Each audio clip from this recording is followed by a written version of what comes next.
My husband told me our marriage was dead because I was too focused on the future while he wanted to live in the moment with his new partner, a younger flame half my age. I discovered he'd emptied my grandchildren's trust fund to buy her a condo. He traded a diamond for a piece of glass, and now the bill is finally due. Let me tell you how it all began. The first thing I heard was the wheels. 3 suitcases rolling across the hardwood floor I'd refinished with my own hands during my 3rd pregnancy because we couldn't afford a contractor. Not 1 suitcase, 3. The good Samsonite set I'd bought him for our 15th anniversary. I walked out of the kitchen still wearing my apron, the faded blue one with "World's Best Cook" printed on the front, a Mother's Day gift from our daughter Sarah when she was 9. And there he was. Arthur Baker, 58 years old, standing in the doorway of our dining room with his silver hair slicked back with something that smelled like coconut. The collar of a polo shirt I'd never seen before popped up like he was auditioning for a cologne commercial. He had that look on his face, the one I'd come to recognize over the past year. The look of a man who had already rehearsed this scene in the mirror. "Grace," he said, not even glancing at the pot roast I'd spent 2 hours cooking, not even noticing the candles I'd lit on a table set for 2. "This marriage is dead." He said it just like that. No lead up. No, "we need to talk." Just a verdict, delivered in the boardroom voice he'd borrowed from me, because I was the one who'd taught him how to close a deal, how to stand straight and speak with authority, back when he was just a kid with a toolbox and a pickup truck. "It's been dead for years," he continued, "and I've been too afraid to admit it. You're always planning, always budgeting, always thinking about tomorrow. I need to feel alive, Grace. I need to live in the moment." Behind him, through the front window, I could see a cherry-red convertible idling in our driveway. It was a warm September evening, the jasmine outside the kitchen window smelling almost too sweet, almost mocking. And sitting in that convertible, no, lounging, like a cat on a windowsill, was a woman I recognized from the yoga studio brochures Arthur had started leaving around the house. Tiffany, 26 years old, blonde highlights, a smile so wide it looked like it had been installed. She caught me looking through the window and actually waved. She waved at me, in my own driveway, in front of the rose bushes I had planted with my own 2 hands the spring Arthur forgot my birthday. I said nothing. I watched Arthur pick up the apron I'd been wearing and toss it onto the kitchen counter like it was a used napkin. "This is all you ever were, Grace," he said, gesturing at the apron, at the pot roast, at everything I had built. A homemaker playing pretend. The cruelty of it didn't hit me like a wave. It hit me like a diagnosis. Clinical. Final. Something you absorb in silence while your brain starts calculating survival. I didn't cry. I didn't scream. I stood there in my kitchen and I counted my own heartbeats. 1, 2, 3, 4. Because that is what you do when 20 years of your life are being tossed into a convertible and driven away by a man wearing coconut hair gel. I watched Arthur walk out. I watched him throw his suitcases into the trunk with a grunt. He'd put on weight this year, all those smoothie bar visits with Tiffany, apparently. And I watched Tiffany lean over and kiss his cheek as he climbed into the driver's seat. The engine revved. The tires crunched on gravel. And then they were gone. The house was quiet. Not peaceful quiet. Hospital quiet. I stood there for a full minute. Then I walked over to Arthur's desk in the study, the mahogany desk I'd found at an estate sale and restored myself because we couldn't afford new furniture. And I noticed the drawer was open. Not just open, ransacked. Papers scattered. Folders missing. And right there, in the middle of the mess, I saw the edge of a bank statement I'd never seen before. I pulled it out. My hands were steady. My heart was not. If you've ever felt invisible after giving your all to your family, please hit the like button and let me know in the comments where you're listening from. Your support means everything to me as I share this journey. To understand what Arthur destroyed that night, you need to understand what we built, or rather, what I built while he took the credit. I met Arthur Baker in 1994 at a hardware store in Sacramento. I was 24, fresh out of a community college accounting program, working 2 jobs to pay off my student loans. He was 28, tall, charming in that rough around the edges way, with calloused hands and a dream of starting his own construction company. He didn't have a business plan. He didn't even have a checking account. What he had was a toolbox, a beat-up Ford pickup, and the kind of confidence that makes you believe a man when he says, "Baby, I'm gonna build us something beautiful." And I believed him. God help me, I believed him. Our first year was the kind of hard that either welds you together or breaks you apart. We lived in a 1-bedroom apartment in Rancho Cordova that smelled like mildew and hope. Arthur would leave before dawn to do odd jobs, drywall, framing, whatever he could find. And I would sit at our kitchen table, which was actually a card table with a tablecloth thrown over it, and I would call potential clients. I made lists. I tracked invoices on a spiral notebook. I taught myself QuickBooks on a library computer during my lunch breaks. When Sarah was born, I would nurse her with one arm and dial contractors with the other. I remember one afternoon, I had baby spit up on my blouse, a calculator in my right hand, and a phone wedged between my ear and my shoulder, convincing a property developer named Frank Giordano to give Arthur's crew a shot at a small remodel job in Elk Grove. Frank said yes. That one job led to 3 more. Those 3 led to a contract with a regional builder. Within 5 years, Baker Construction was pulling in real revenue, and I was the one who had made every single one of those calls. But here's the part that still burns, even now.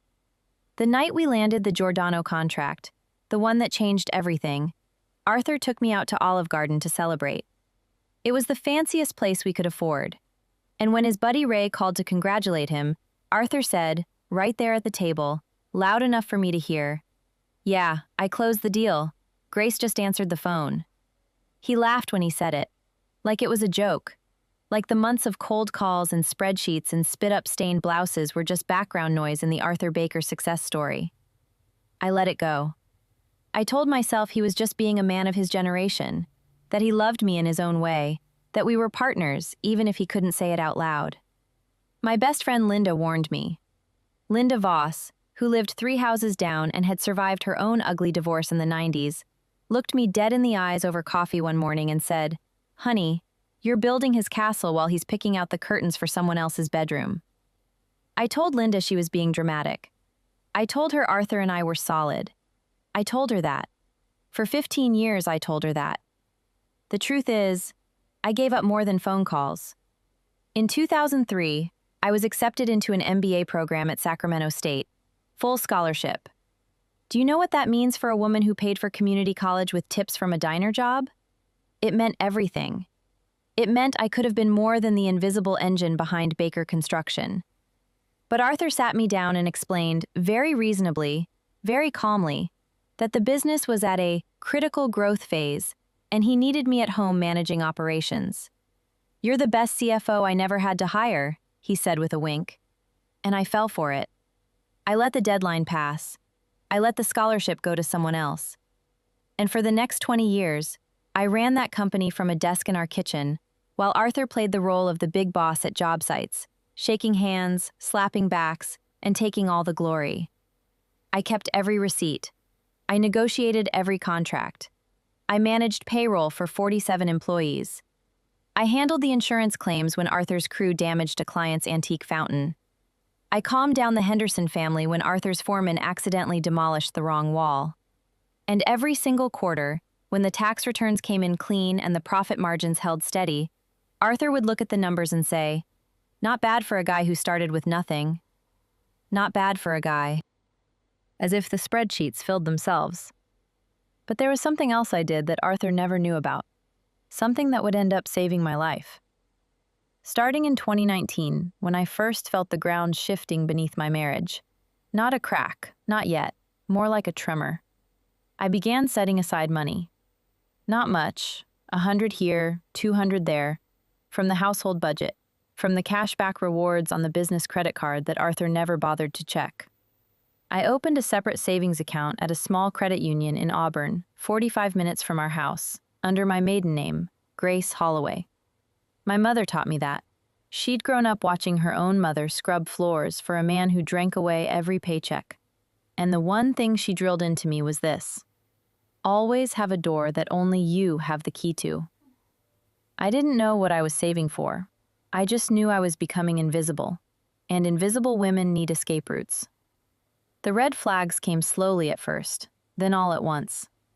Arthur started going to a new gym, a boutique place in Folsom that charged more per month than our first apartment's rent.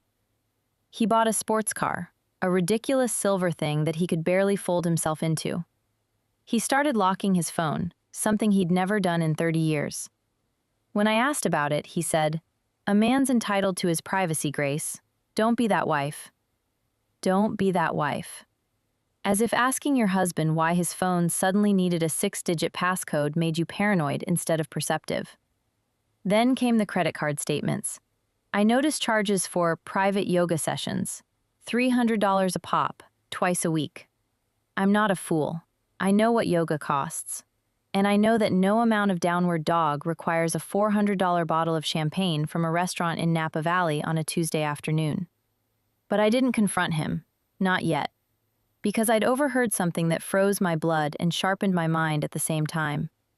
One evening, Arthur was on the back patio, thinking he was alone, talking on his phone. I was in the kitchen, washing dishes with the window cracked open, and I heard him laugh, that easy, careless laugh, and say to whoever was on the other end, "She doesn't suspect a thing. She's too busy counting pennies." Counting pennies. That's what 30 years of keeping his business alive, keeping his children fed, keeping his world from falling apart amounted to in Arthur Baker's mind. Counting pennies. I dried my hands on that faded blue apron, and something inside me shifted. Not broke, shifted, like tectonic plates finding a new position. The woman who had been building Arthur's castle for 3 decades looked at her reflection in the kitchen window and made a decision. I wasn't going to scream. I wasn't going to cry. I was going to think. The bank statement I found in Arthur's ransacked desk drawer that Thursday night was the match that lit the fuse. But it wasn't the affair that made me strike it. It was what I saw on page 3, under a section marked Trust Disbursements. Aunt Martha's trust fund, the one she had set up before she passed, God rest her, the one earmarked specifically for our grandchildren's education, showed a balance of zero. Zero. $372,000. Gone. I traced the withdrawals. Methodical. Sequential. Over a period of 8 months, Arthur had drained every cent from that fund and funneled it into the purchase of a luxury condo in downtown Sacramento. A condo that was not in his name. It was in hers. Tiffany Morgan. He had taken the money that my dead aunt had set aside for children who hadn't even been born yet, for futures she would never see but wanted desperately to protect. And he had used it to buy real estate for a 26-year-old yoga instructor who probably couldn't spell fiduciary. I sat at that desk for a long time. The pot roast went cold. The candles burned down to nubs. And the woman who had spent 30 years answering phones and counting pennies began to build a case. The next morning, I woke up early, made coffee, and opened Arthur's laptop. He'd never changed the password. It was still Baker1994, our wedding year, which tells you everything you need to know about both his sentimentality and his carelessness. What I found inside made the trust fund theft look like a warm-up act. Arthur had been running a shadow operation within Baker Construction for over a year. He'd signed contracts with subcontractors I'd never heard of, companies with vague names like Pacific Edge Solutions and Summit Align LLC, at rates 30 to 40% above market. I pulled the corporate filings. 3 of those companies were registered to a single address, Tiffany Morgan's mother's house in Elk Grove. Arthur wasn't just cheating on me. He was embezzling from his own company, laundering money through shell corporations, and funneling the profits to his girlfriend's family. The man who'd told me I was just answering phones had apparently forgotten that the woman answering those phones also understood forensic accounting. I copied everything, every contract, every wire transfer, every email where Arthur discussed the arrangement, with a contractor named Dave, who turned out to be Tiffany's brother. I saved it all onto a portable hard drive, a little silver thing no bigger than a deck of cards, and I hid it inside a box of old recipe cards in the pantry. Because Arthur Baker had never once in 30 years opened a recipe box. There was a moment that morning when my hands shook. Not from fear, from the weight of what I was holding. I had enough evidence to destroy Arthur in a courtroom, to strip him of the company, to expose him to every client, every employee, every golf buddy who thought Arthur Baker was a self-made man. But I also knew that if I moved too fast, if I showed my hand before the trap was set, Arthur would lawyer up, hide assets, and turn this into a 5-year legal battle that would drain us both. So I did what I do best. I planned. I called Linda. Not from my cell phone. Arthur had access to my phone records through the family plan, but from a prepaid phone I bought at a gas station in Folsom. Linda picked up on the first ring, as if she'd been waiting for this call for 20 years. "It's time," I said. And Linda, bless her heart, didn't ask, "Time for what?" She just said, "I'll put the coffee on." Over the next 2 weeks, I lived a double life. In the mornings, when Arthur called from Tiffany's condo to check on his accounts, as if he'd ever checked an account in his life, I played the dutiful wife. I kept my voice soft. I asked about his day. I reminded him to take his blood pressure medication, because despite everything, despite the betrayal and the theft and the cruelty, I was still the only person on earth who remembered that Arthur Baker needed 10 milligrams of lisinopril every morning with food. That's what 30 years does. It makes you the keeper of another person's survival, even when they don't deserve it. But in the evenings, behind the locked door of our guest bedroom, I was someone else entirely. I was a strategist. I built a timeline of Arthur's financial misconduct. I cross-referenced bank statements with contract dates. I identified every property, every account, every asset that Arthur thought he'd hidden. And I did something Arthur never expected, because he never thought of me as someone capable of strategy. I called a lawyer. Not just any lawyer.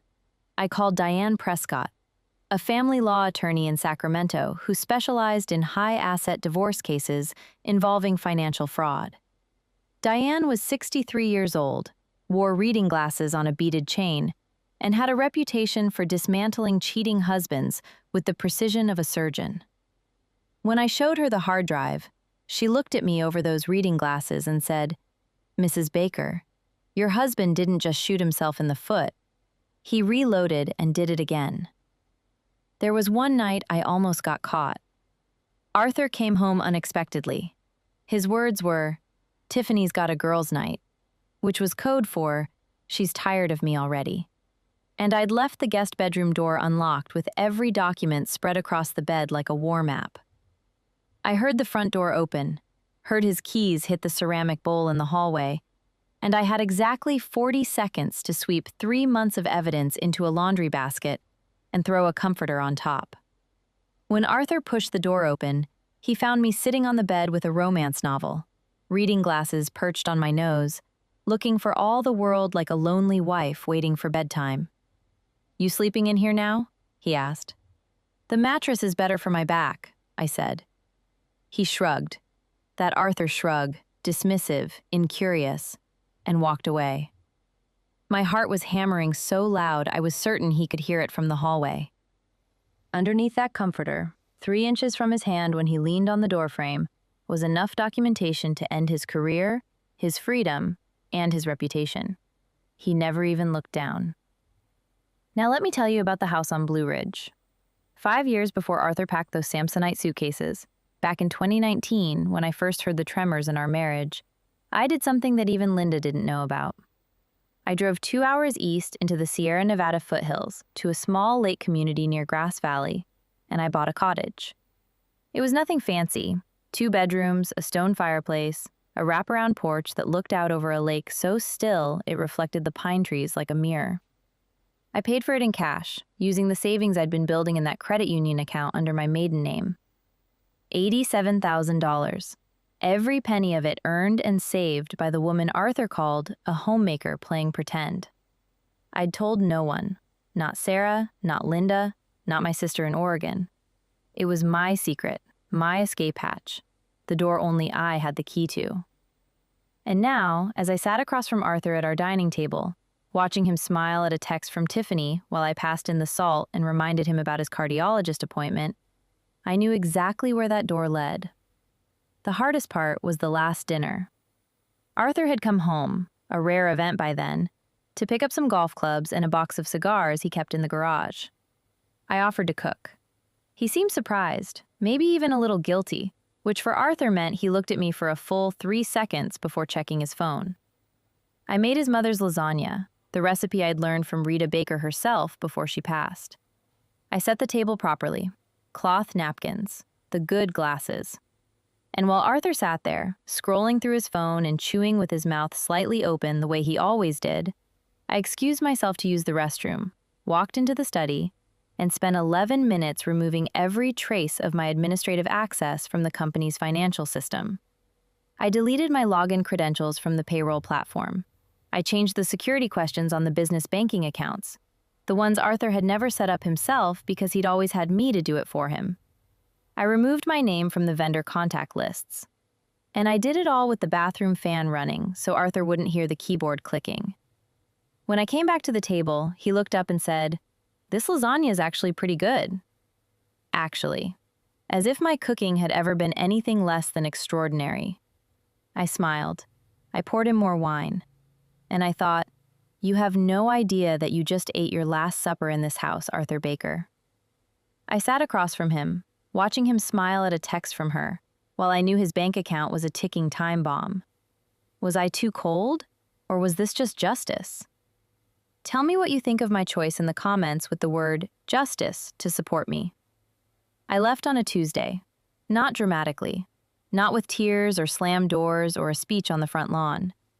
I left the way I'd done everything in my marriage, quietly, efficiently, and without anyone noticing until it was too late.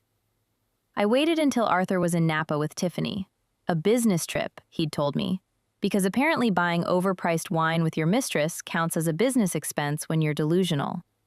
At 6 a.m., I backed my car into the garage and began loading. Not furniture, not clothes, not the expensive things. I loaded the things that money can't replace. Every family photograph from 30 years of marriage. Sarah's first pair of shoes, bronzed, from the mantle. The quilt Arthur's mother Rita had sewn by hand before she died. The one with the patches from Arthur's baby blanket that Rita had told me, not Arthur, me, to keep safe for the grandchildren. I took the recipe box from the pantry, with the hard drive still hidden inside. And I took the laptop. Not Arthur's personal laptop, the company laptop, the one that contained every client relationship, every project file, every password to every system that kept Baker Construction running. I took the operating system. Everything else, the flat-screen TVs, the leather furniture, the wine collection Arthur had been curating with Tiffany's expensive taste, I left exactly where it was. Let him keep the things. I had the life. Before I walked out, I did one final thing. I slipped my wedding ring off my finger. It took a moment. 20 years of wearing it had left a groove in my skin, a permanent indentation like a scar. And I placed it on the kitchen counter, on top of a document I'd left there deliberately. It was a bank notice. A collections letter, actually, for a line of credit Arthur had taken out against the house 18 months ago. A loan I only discovered during my investigation. One he'd used to fund renovations on Tiffany's condo. The balance due was $412,000. Beside the ring, I left a note. Just one line, in my neatest handwriting. You wanted freedom? Here's the price tag. The drive to Blue Ridge took 2 hours and 40 minutes. I didn't turn on the radio. I didn't call Linda. I drove in silence through the Sacramento Valley, past the almond orchards and the brown hills, up into the foothills where the oaks gave way to pines, and the air changed from hot and flat to to cool and sharp. When I pulled into the gravel driveway of my cottage, the lake was glowing in the early morning sun, and a pair of geese were gliding across the water like they owned the place. I sat in the car for a long time, not because I was sad, because I was trying to remember the last time I had been somewhere that was entirely mine. Not Arthur's house, not Baker Construction's office, not the kitchen where I had cooked 10,000 meals for a man who thought I was just answering phones. Mine. I carried the photographs inside, and I hung them on the walls of the cottage. Not in the same arrangements Arthur had chosen, but in my own order, my own story. And for the first time in years, the woman in those pictures looked familiar. Back in Sacramento, the dominoes began to fall. Arthur returned from Napa to an empty house. Not empty of furniture, that was all still there, gleaming and useless, but empty of function. The refrigerator was bare. The medicine cabinet had been cleaned out. I'd taken his blood pressure medication, his cholesterol pills, his reading glasses. All the small necessities that I had restocked every month for 2 decades without him once asking where they came from. He tried to log into the company payroll system to process the bi-weekly checks for 47 employees. Access denied. He called the bank to check the operating account. Security question. What was the name of your first pet? Arthur didn't know. Because Arthur's first pet was a beagle named Biscuit, and the only reason the security question was set to that answer was because I had set it up, and Arthur had never asked. And now, Arthur was standing in his kitchen, my kitchen, punching random pet names into a phone while 47 workers waited for paychecks that weren't coming. Tommy told me later that Arthur tried Rex, Buddy, Spot, and even Tiffany before locking himself out entirely. 3 failed attempts, and the system shut him down. The man who'd built houses for a living couldn't get past a security question in his own bank.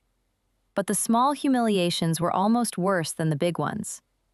Arthur couldn't find the water heater when it needed resetting. He didn't know that the garbage went out on Wednesday mornings, not Thursdays, and he racked up 2 citations from the HOA before a neighbor finally told him. He called the insurance company about a plumbing leak and discovered that the policy had been in my name for the past 12 years. I'd switched it because I'd negotiated a better rate, something Arthur had never noticed, because Arthur had never noticed anything that didn't have his name on it in bold letters. The man who had called me a homemaker playing pretend was now discovering, one small catastrophe at a time, that the homemaker had been the only thing standing between him and complete domestic collapse. The phone calls started within a week. Not from Arthur. He was too proud to call me directly. From the vendors. From the suppliers. From Frank Giordano's son, who now ran the development company, and wanted to know why Baker Construction had missed a delivery deadline for the first time in 18 years. "Where's Grace?" he asked whoever answered the phone at the office. Grace always handled this. I know this because Tommy Weaver told me. Tommy was Arthur's longest-tenured foreman, a quiet man with a handlebar mustache who'd been with Baker Construction since 2002. Tommy had always respected me. He was one of the few people at the company who understood that when Arthur said, "I'll handle it," what he really meant was, "Grace will handle it." Tommy called me 3 days after I left. I hadn't given him my new number, but Tommy was resourceful, and he'd gotten it from Linda, who'd gotten my permission first. "Mrs. Baker," he said, his voice careful, "it's falling apart over here. Arthur can't find the vendor list. He doesn't know the client codes. He scheduled the Martinez crew for Tuesday when they're already committed to the Folsom job through Thursday. I've been covering what I can, but..." He paused. "He's drowning, ma'am. And Tiffany's over here acting like she's the new office manager. She tried to reorganize the filing system yesterday. By color. By color. 30 years of meticulous financial records, organized by project, by year, by client. And this woman tried to sort them by the shade of their manila folders. I would have laughed if it wasn't so pathetic. And then came the part I hadn't planned for, the part that turned Arthur's midlife adventure into a full-blown catastrophe. Tiffany left. Not slowly, not with a conversation, not with the courtesy of a forwarding address. She left the way people leave when they discover the ship is sinking and there aren't enough lifeboats. It turns out Tiffany had done some investigating of her own, or more likely, her brother Dave had done it for her, and she'd discovered that the wealthy businessman who had bought her a condo and promised her a future was actually a man standing on a mountain of debt, facing potential fraud charges, and unable to operate his own checking account. The condo, it turned out, was mortgaged to the hilt. The company was hemorrhaging clients, and the charming, silver-haired man who had swept her off her yoga mat was, without his wife, just a 60-year-old man who didn't know his own bank password. Tiffany moved back to Elk Grove. She took the convertible. It was in her name, after all, purchased with trust fund money. Arthur tried calling her for 2 weeks. She never picked up. The younger flame, it seemed, had a very practical understanding of the word love. What Arthur didn't expect, what even I didn't fully expect, was Sarah's reaction. Our daughter had been living in San Diego, working as a pediatric nurse, trying to stay neutral in what she called mom and dad situation. But when I told her about Aunt Martha's trust fund, the money that was supposed to pay for her future children's education, the money her great-aunt had saved from 40 years of teaching elementary school, Sarah went silent on the phone for so long I thought the call had dropped.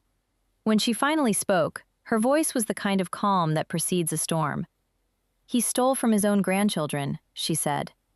It wasn't a question. It was a verdict. Sarah called Arthur that evening. I don't know exactly what she said, but Tommy told me later that Arthur walked into the office the next morning looking like a man who'd been hit by a freight train. He sat at his desk for 3 hours without speaking to anyone, just staring at a framed photograph of Sarah's college graduation. A photograph that, like everything else meaningful in that office, I had been the one to frame and hang. The final scene played out not in a courtroom, but in Arthur's own office. By then, Diane Prescott had filed the divorce petition along with a detailed forensic accounting report that documented every fraudulent contract, every shell company, every diverted dollar. The report also included the trust fund theft, the $372,000 that Arthur had stolen from his own grandchildren's future. Diane had sent copies to Arthur's attorney, to the district attorney's office, and, at my request, to Frank Giordano Jr., whose family had trusted Baker Construction for nearly 2 decades. Arthur walked into his office that morning expecting to find some semblance of his old life. Instead, he found a letter from Diane Prescott, a notice from the State Contractor Licensing Board, and a resignation letter from Tommy Weaver. Tommy's letter was short. It said, "I came to work for Baker Construction because of Grace. I'm leaving for the same reason." Arthur sat in his office chair, the big leather one, the one I'd picked out for him at a furniture store in Roseville when we'd finally been able to afford real office furniture. And he called me for the first time since he'd walked out. I let it ring. I let it ring until it went to voicemail, because Arthur Baker had spent 30 years not hearing me, and I figured he could use a few minutes of silence to think about how that felt. The thing about Blue Ridge in October is that the light changes. The harsh, flat sun of the Sacramento Valley softens into something golden and angled, the kind of light that painters spend their whole careers trying to capture on canvas. I discovered this quite by accident, sitting on my porch one morning with a cup of coffee that I'd made for myself. Just for myself. 1 cup, no pot, no leftovers waiting for someone who might or might not come down for breakfast. The light hit the lake and turned it into liquid amber, and I thought, I should paint that. I hadn't painted since college. Before Arthur, before Baker Construction, before the spreadsheets and the phone calls and the 10,000 dinners. I had been an art student. A good one, actually. My professor at Sacramento City College had told me I had an eye for the quiet moments, which at the time I thought was a compliment, but now I realize was a prophecy. I'd given it up the way I'd given up everything else, gradually, willingly, for the sake of a partnership that turned out to be a one-woman show. So I drove to the art supply store in Grass Valley and bought canvas and acrylics with money that was entirely mine, and I started painting. Badly at first, then less badly. Then, after a few weeks, something happened. The images started coming not from the lake, but from somewhere deeper, from 30 years of watching, of noticing, of being the woman in the room that everyone looked past. I painted the view from my kitchen window in Sacramento, the one I'd stared through while Arthur talked on the phone. I painted the card table with the tablecloth where I'd built an empire in a one-bedroom apartment. I painted a woman holding a baby in one arm and a telephone in the other, and I didn't realize I was crying until a tear landed on the canvas and blurred the edge of the phone cord into something soft and beautiful. The community found me before I found it. A woman named Ruth, who ran a small gallery in Nevada City, saw me painting on my porch one afternoon and stopped her car to ask if I sold my work. I didn't, but Ruth convinced me to display 3 pieces in her gallery during the holiday show. All 3 sold within a week. The buyers were women. Of course they were. They looked at my paintings and they saw their own kitchens, their own sacrifices, their own invisible labor rendered in color and light. One woman, a retired nurse from Auburn, stood in front of the card table painting for 10 minutes and then turned to me with tears in her eyes and said, "You painted my life." She bought it and told me she was hanging it in her kitchen, where her husband of 40 years would have to look at it every morning. That was worth more than any contract I'd ever closed for Baker Construction. Tommy Weaver drove up to Blue Ridge in late November, his truck loaded with cardboard boxes. Not his own things, my things. The personal items I'd left at the office over the years. A coffee mug with Sarah's kindergarten handwriting on it, a framed photo of Aunt Martha, a small cactus I'd kept on my desk for 12 years. Tommy set the boxes on my porch, accepted a glass of iced tea, and told me what had happened since I left. Baker Construction had lost 11 clients in 6 weeks. The Martinez project was 3 months behind schedule. Arthur had hired a bookkeeper who quit after 4 days because, in her words, "The records are a disaster, and the owner keeps asking me to do things that aren't legal." The state licensing board had opened an investigation, and Tiffany's brother Dave had been served with a subpoena related to the shell companies.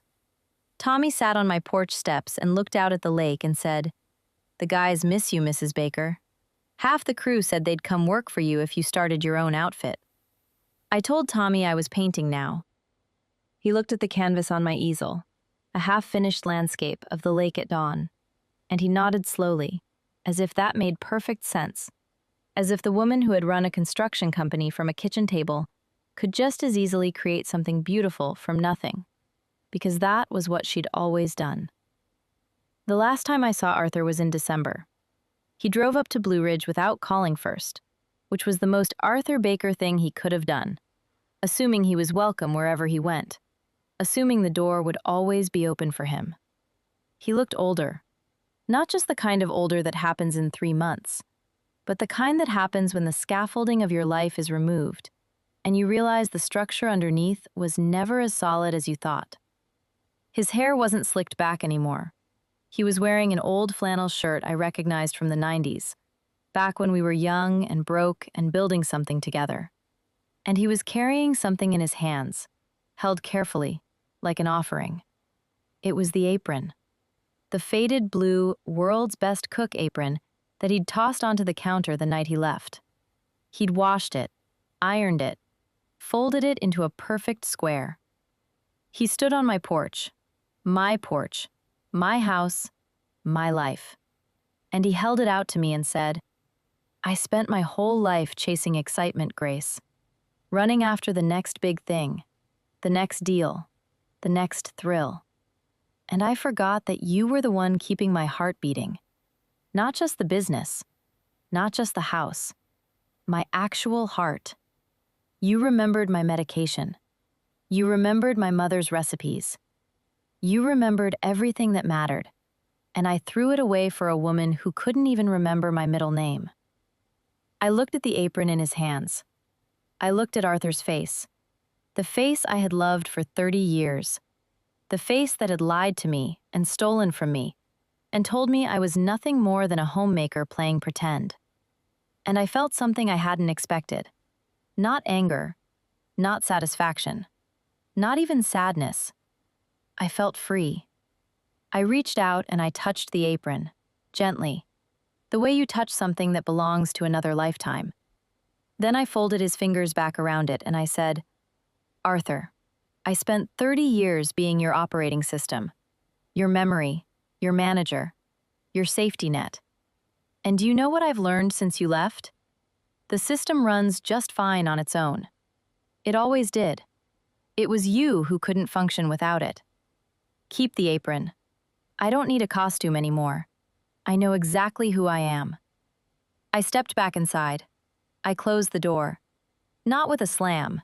That would have been Arthur's style, not mine. I closed it the way you close a chapter in a book you've finished reading. Quietly. Completely.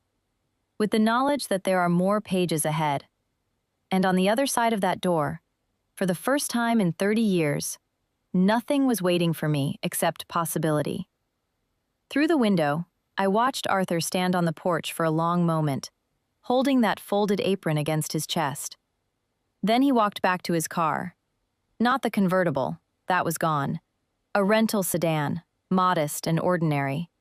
And he drove away down the gravel road, past the pine trees and the geese on the lake, until the sound of his engine faded into nothing, and the only thing left was the quiet. I turned back to my easel.